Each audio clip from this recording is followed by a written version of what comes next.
we're Robin and Steve. We'll start here with these overhead power lines, which we did not crash into. And so, we'll carry on with this express tour from the south of Queensland to the south of New South Wales. Before we return to the sea, we have to pass through these shallows on our way toward the Gold Coast. But it feels like a world away here at Slipping Sands, which, as well as being a good tongue twister, has an excellent sand dune.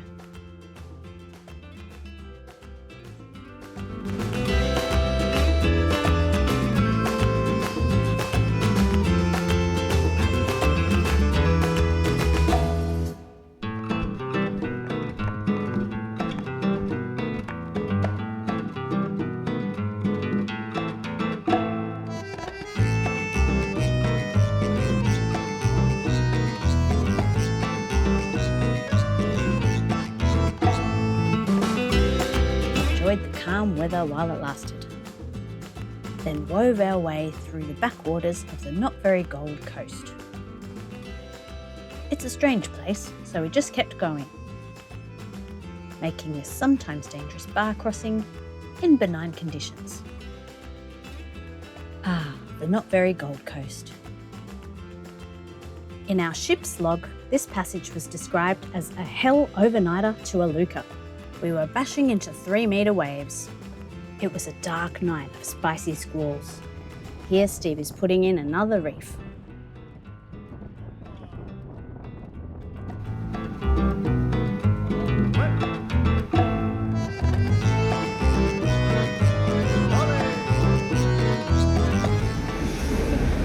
First time from Carlan in about a year. It felt like it took forever to cross this bar. But then we were going uncomfortably fast as the current was with us. Because we were going so fast, we went straight past the first entrance into Iluka. Driving around is just fine. Then we finally made it in and got some much needed rest. We've filmed Iluka before, so here I'll just focus on the highlights, including pelicans.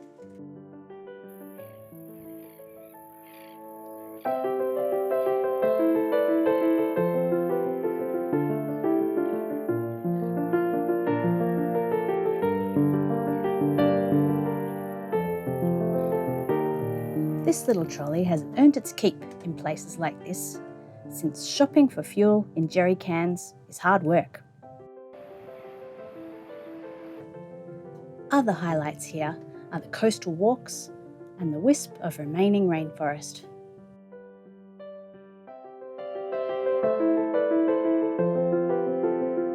And let's not forget the bearded dragons. Too lazy to kayak across the Clarence River, we jumped on a ferry, allowing us to view our boat from a tourist's perspective. Beautiful. This is Yamba, with its memorably good cafes and good whole food stores.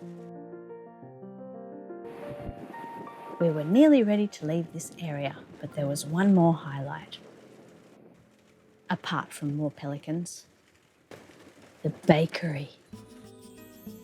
Fig and fennel, beetroot, walnut, sourdoughs to die for. But we didn't have to die. This may have been our silliest bar crossing yet. Not terrible, just very bumpy.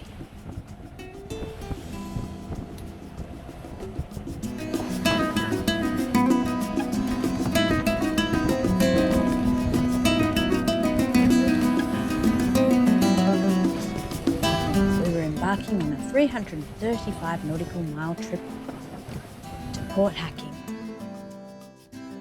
Once we were out from the bar, we began our 4-hour watches, so that someone was always on duty to keep an eye out for squalls, container ships that can travel quite fast, and for pretty sunsets. We wove our way through the maze of anchored ships just off Newcastle, and eventually through the smog we could see Sydney.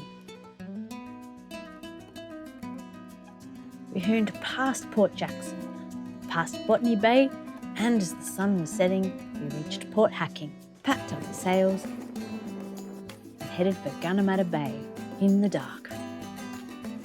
By morning, it was glassy, with its shining mansions and houseboats with slides. Such a beautiful bit of coastline, enjoyed by lots of beautiful people.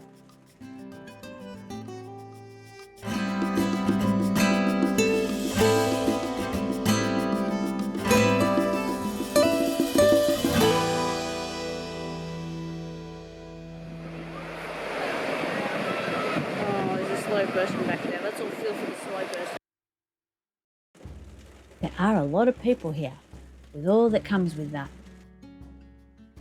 You don't have to travel far from here to leave the crowds and the buildings behind, as we're just north of the Royal National Park, the perfect place to sit out some bad weather, which hadn't come yet.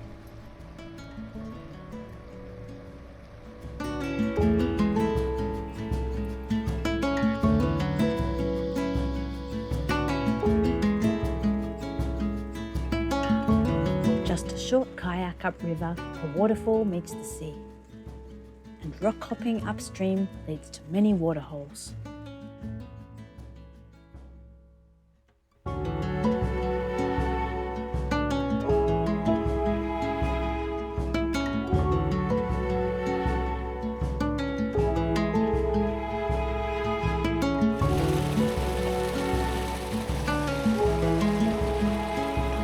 Incidentally, as a kid, this was my favourite swimming hole, and our family would take regular bushwalks here.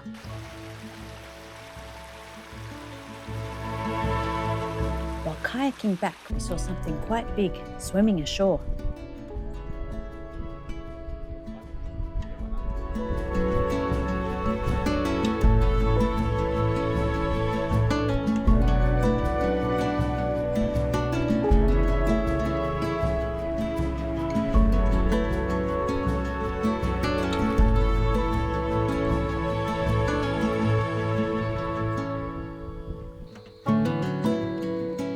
Rain was forecast, and rain arrived, which we collected by the bowl and bucket load.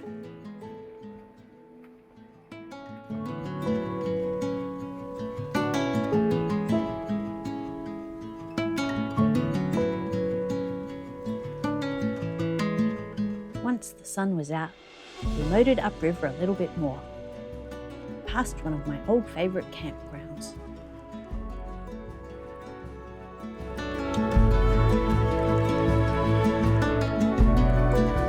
This beautiful and familiar bay, which we know well, and so we know the best walking tracks. The summer days come with a soundtrack of cicadas.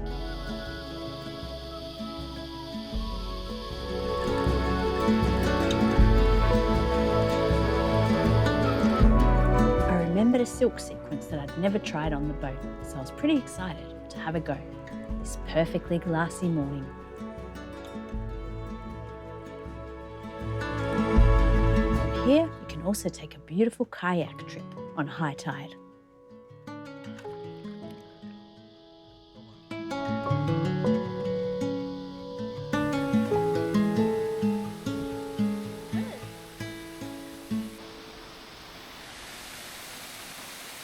I dedicate this waterfall adventure to my mum and stepdad, as this was their favourite spot.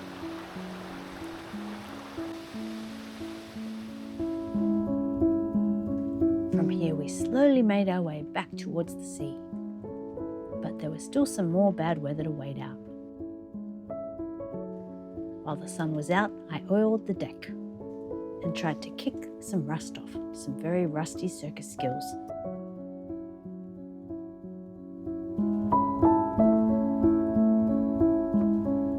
To prepare to leave the cicada song behind. On a rising tide, we made our way over some sandbars to do our last bit of reprovisioning. One of the friendly locals at Yowie Bay took us shopping and refilled our jerry cans, and even had a portable fuel pump, making refueling a breeze.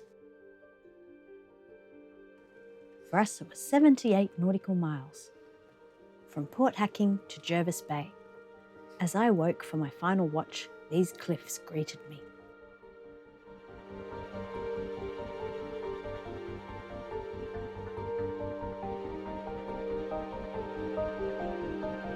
We found a public mooring and got some rest.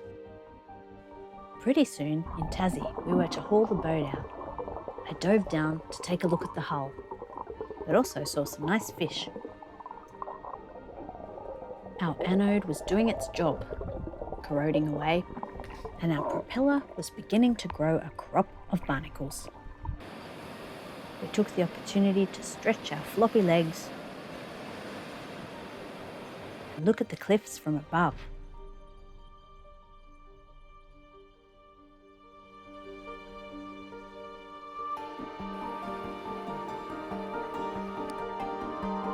The next leg of our passage would be 53 nautical miles to Bateman's Bay, accompanied by dolphins. In Bateman's Bay, look up before you walk. Here's why. It's a pretty bay with its view of the Tollgate Islands and Snapper Island. But we didn't stay long. Next we hoon off to Twofold Bay, Eden, 89 nautical miles away.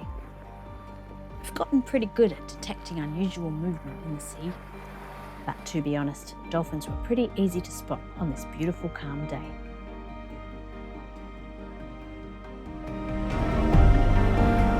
It was gorgeous out here, but not for long. We went to hide behind the new breakwall, so we were stuck here for Christmas. Unlike Sydney to Hobart yacht races, who were in this hideous weather system, the dangerous conditions took their toll, and we soon saw the fallout. As boat after boat limped into the bay with broken boats and some injuries, 2 lives were lost in this Sydney to Hobart yacht race. No doubt every sailor who made it here had faced some serious challenges, and although not making it to Hobart, it must have been a huge relief to make it this far. Rather than leave off with these tragic events, I want you to meet someone from Eden, another individual who's overcome challenges. This is Kira, a local of Eden who works at the animal supply store. We met her when she had 4 legs. Since then, she was mauled by a dog. Locals helped raise money so that she can go on to hunt mice. And she does, with 3 legs.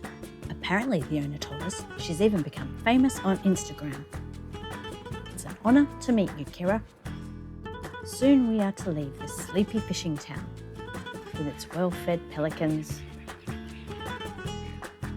and stingrays and gulls. Join us next time as we sail away from the mainland across Bass Strait, back to our home state, Tasmania, Lutruwita, which is horrible and filled with snakes, and you definitely should not go there.